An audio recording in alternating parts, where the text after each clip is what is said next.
मध्य प्रदेश सरकार के 2 वर्ष पूरे होने के अवसर पर संस्कृति, धर्मस्व एवं पर्यटन विभाग की प्रमुख उपलब्धियों को लेकर कैबिनेट मंत्री धर्मेंद्र सिंह लोधी ने आज विस्तार से जानकारी दी। उन्होंने कहा कि बीते 2 वर्षों में सरकार ने नवाचार, निवेश और अंत्योदय के सिद्धांतों के साथ काम करते हुए विकसित मध्य प्रदेश के विजन को आगे बढ़ाया है। कैबिनेट मंत्री धर्मेंद्र सिंह लोधी ने बताया कि अतुल्य भारत का हृदय प्रदेश मध्य प्रदेश आज पर्यटन के क्षेत्र में नई ऊंचाइयों को छू रहा है। राज्य में पर्यटन को नई गति देने के लिए नई पर्यटन नीति 2025 लागू की गई है। इस नीति का मुख्य उद्देश्य निवेशकों को आकर्षित करना और प्रक्रियाओं को सरल बनाना है। मंत्री लोधी ने के अनुसार पहले पर्यटन परियोजनाओं के लिए जहां 25 से 30 अनुमतियां लेनी पड़ती थी, वहीं अब इनकी संख्या घटकर केवल 8 से 10 कर दी गई है। इसके साथ ही सिंगल विंडो सिस्टम की शुरुआत की गई है, जिससे निवेशकों को सभी आवश्यक अनुमतियां एक ही स्थान पर आसानी से मिल सकेंगी।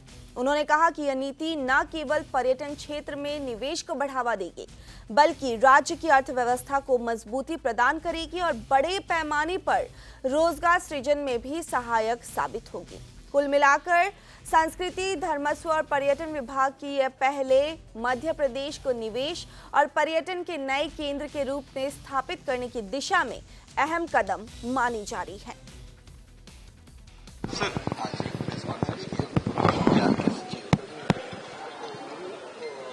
निश्चित रूप से आज मोहन सरकार के 2 वर्ष पूरे हुए हैं और इस दृष्टि से पर्यटन विभाग, संस्कृति विभाग और धार्मिक न्यास धर्मस्व विभाग के द्वारा इन 2 वर्षों में जो हमारी उपलब्धियां हैं उनको बताने का काम हमने किया है।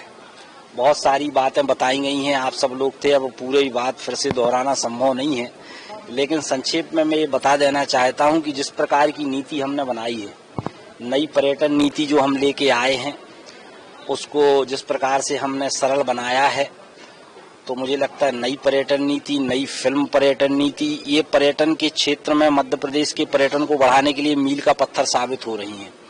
यशस्वी मुख्यमंत्री जी के नेतृत्व में जो नई पर्यटन नीति है, पहले 25 प्रकार की अनुमतियां लगती थी, अब 10 प्रकार की लगती हैं। पहले निवेशक को परेशान होना पड़ता है, हमने सिंगल विंडो सिस्टम शुरू कर दिया कि निवेशक को परेशान ना होना पड़े। फिर निवेशक निवेश करता है, अल्ट्रा मेगा प्रोजेक्ट है तो पहले आओ पहले पाओ, उसमें कोई टेंडर नहीं लगता। जो 100 करोड़ से ऊपर का निवेशक है, जो पहले आता है उसको हम पहले प्रदान कर देते हैं। तो पहले आओ पहले पाओ की नीति है, उसमें 30% सब्सिडी हम देते हैं। मतलब कोई 100 करोड़ का निवेश कर रहा है तो 30 करोड़ सरकार दे रही है। तो ये अपने आप में मुझे लगता है कि जो 10,000 करोड़ के निवेश प्रस्ताव प्राप्त हुए हैं, वो बताता है कि यशस्वी मुख्यमंत्री डॉक्टर मोहन यादव जी के नेतृत्व में जो नई हमने पर्यटन नीति लेके आए हैं, ये उसकी सफलता का घोतक है। बताता है कि वो पर्यटन नीति इतनी अच्छी है कि निवेशक मध्य प्रदेश में निवेश करने के लिए आकर्षित हो रहे हैं। होम स्टे की परिकल्पना जो आपने बताई, क्या आपको नहीं लगता कि जनता से पहले, टूरिस्ट से पहले अधिकारियों और नेताओं को भी ग्रामीण क्षेत्रों में जाके होम स्टे करना चाहिए, वहाँ के संसाधनों का उपयोग करें? ये ग्रामों की अर्थव्यवस्था नहीं, होम स्टे करना चाहिए और हम लोग करते हैं होम स्टे। अभी आपने देखा होगा कि माननीय मुख्यमंत्री जी ने सिगरामपुर में कैबिनेट की। सिगरामपुर जैसे छोटे गांव में जो रानी दुर्गावती का एक समय गढ़ रहा, वहाँ कैबिनेट की।